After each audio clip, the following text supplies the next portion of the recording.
देश की ताकत तीनों है, महान जवान, किसान और जनता महान। असम कांग्रेस में सियासी भूचाल, भूपेन बोराहा के इस्तीफे पर गौरव गोगोई का बड़ा हमला।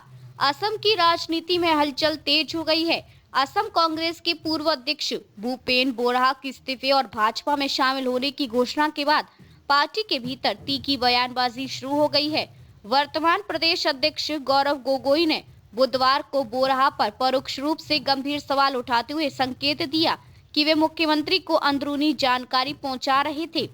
गोगोई ने कहा कि जो व्यक्ति 2 दिन पहले तक पार्टी के कार्यक्रमों में साथ था, वही अचानक भाजपा में जाने का फैसला कर ले, यह हैरान करने वाला है।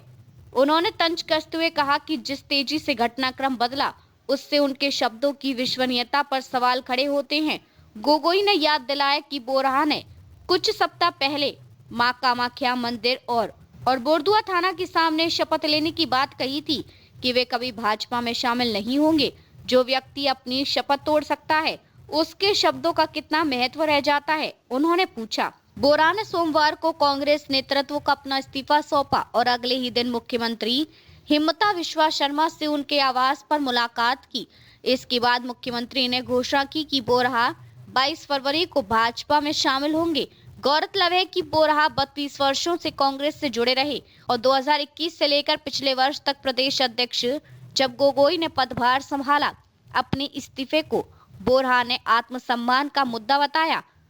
उनका आरोप है कि पार्टी के भीतर उन्हें दरकिनार किया जा रहा था और असम कांग्रेस में सांसद रकीबुल हुसैन का प्रभाव अत्यधिक बढ़ गया था। इस्तीफे के बाद कांग्रेस के वरिष्ठ नेताओं एआईसीसी महासचिव जितेंद्र सिंह, विधानसभा में विपक्ष के नेता देवव्रता सैकिया, सांसद प्रद्युत बोरदोलोई और एआईसीसी राष्ट्रीय सचिव मनोज चौहान ने उनके घर जाकर मनाने की कोशिश की। कांग्रेस ने औपचारिक रूप से उनका इस्तीफा स्वीकार नहीं किया था। गोगोई ने एक और बड़ा सवाल उठाया। उन्होंने कहा कि वर्षों से मुख्यमंत्री दावा करते रहे हैं कि कांग्रेस के भीतर उनके सूत्र मौजूद हैं। गोगोई ने पूछा कि मुख्यमंत्री के करीबी पत्रकारों तक कांग्रेस की आंतरिक जानकारी कैसे पहुंचती थी। उन्होंने कहा कि लोगों के मन में कई सवाल हैं। हमें भी कुछ बातें बताई गई थी, लेकिन हम विश्वास नहीं करना चाहते थे। जिस तरह से भाजपा के खिलाफ लंबे समय तक लड़ने वाले नेता ने एक ही दिन में भाजपा का रुख कर लिया, वह कई शंकाओं को जन्म देता है। गोगोई ने इनमें से कुछ हथियारों का इस्तेमाल बोराहा के खिलाफ किया गया हो सकता है। असम कांग्रेस में यह घटनाक्रम आगामी राजनीतिक समीकरणों को प्रभावित कर सकता है। एक ओर भाजपा को पूर्व प्रदेश अध्यक्ष का साथ मिलने से मजबूती मिल सकती है, तो दूसरी ओर कांग्रेस में आंतरिक असंतोष और गहरा सकता है।